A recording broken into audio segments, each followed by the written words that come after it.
Here is a detailed story of the unfolding political drama within Zimbabwe's ruling party, Zanu PF, centered around President Emmerson Mnangagwa and Vice President Constantino Chiwenga, as revealed during the 2025 Zanu PF Annual Conference in Mutare. The 2025 Zanu PF Annual Conference has become the epicenter of a dramatic and unprecedented power struggle between President Emmerson Mnangagwa and his deputy, Vice President Constantino Chiwenga. What began as a routine party gathering has erupted into a full-blown political confrontation, exposing deep fissures within the ruling party and raising questions about Zimbabwe's political stability and future leadership. The conflict burst into public view following the leak of a 7-page dossier authored by Chiwenga and presented to the ZANU-PF Politburo on the 17th of September 2025. In this explosive document, Chiwenga accused Mnangagwa and his close allies of orchestrating industrial-scale corruption and attempting to subvert the constitution by pushing for a third presidential term under the so-called 2030 agenda. Chiwenga's allegations were sweeping and damning.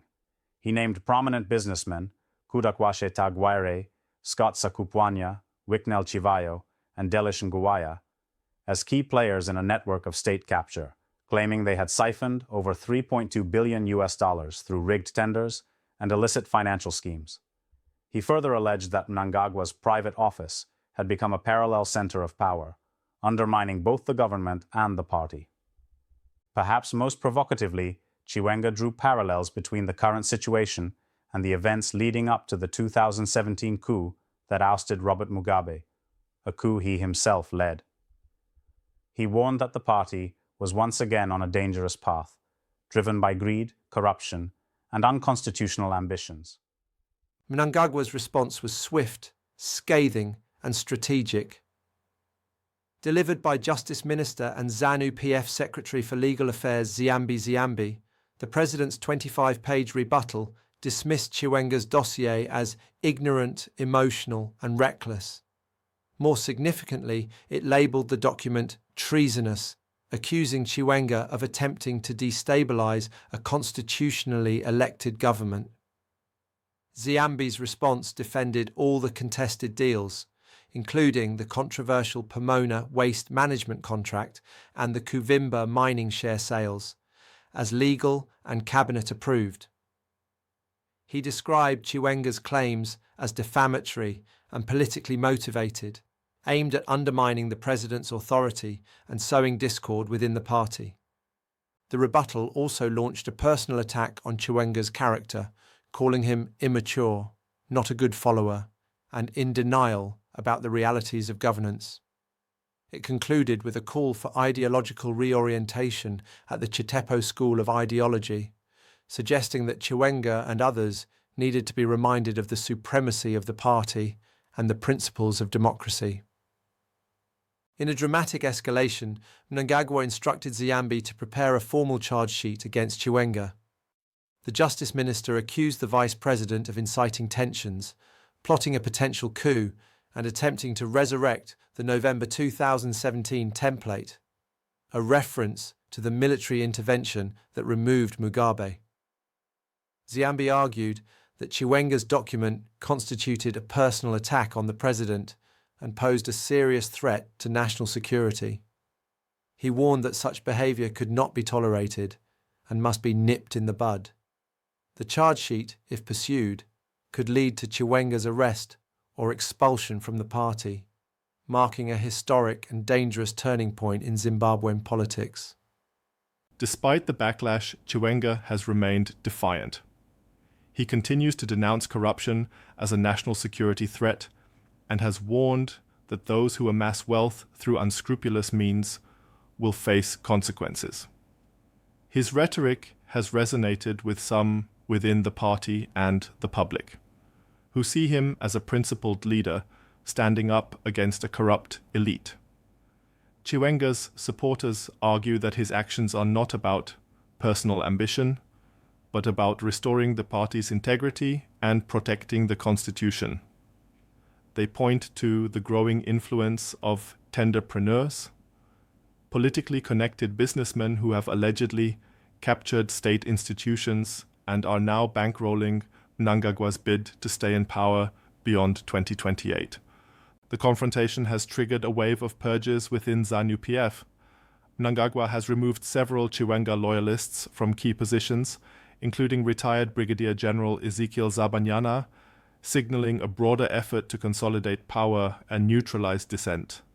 Party spokesperson Christopher Mutsvangwa has publicly rebuked Chiwenga, accusing him of turning the presidium into a kangaroo court and acting unilaterally. He emphasized that all members of the presidium are presidential appointees and must remain loyal to the president. Meanwhile, the party's official line, as articulated by Information Director Farai Marapira, is that there is no succession debate and that the relationship between Mnangagwa and his deputies remains friendly. However, the reality on the ground tells a different story. At the heart of the conflict is the 2030 Agenda, a controversial plan to extend Mnangagwa's presidency beyond the two-term constitutional limit. While the president has not publicly confirmed his intentions, his allies have been pushing for constitutional amendments and referendums to make it possible.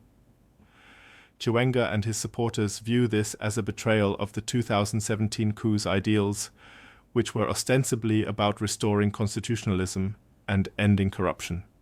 They argue that allowing Mnangagwa to stay in power beyond 2028 would set a dangerous precedent and undermine the rule of law. This is not just a political quarrel, it is a battle for the soul of Zanu PF and the future of Zimbabwe. Both Mnangagwa and Chiwenga are former generals with deep ties to the military, and their rivalry threatens to destabilize the country's fragile political and security architecture. Several scenarios are now possible. Chiwenga's marginalization. If the charge sheet leads to legal action, Chiwenga could be removed from office or expelled from the party, effectively ending his political career.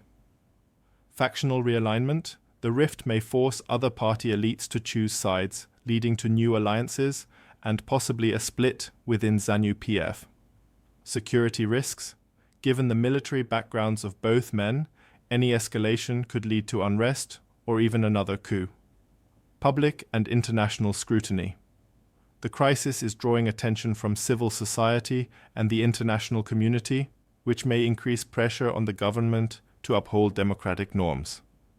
The 2025 Zanu PF conference has become a defining moment in Zimbabwe's post-Mugabe era. It has laid bare the internal contradictions of a party struggling to reconcile its revolutionary past with the demands of modern governance. It has also exposed the limits of loyalty, the dangers of unchecked power, and the high cost of dissent. As the dust settles, one thing is clear. The battle between Mnangagwa and Chiwenga is far from over. Whether it ends in reconciliation, resignation, or rupture, it will shape the trajectory of Zimbabwean politics for years to come. Thank you for watching. Like, share, and subscribe.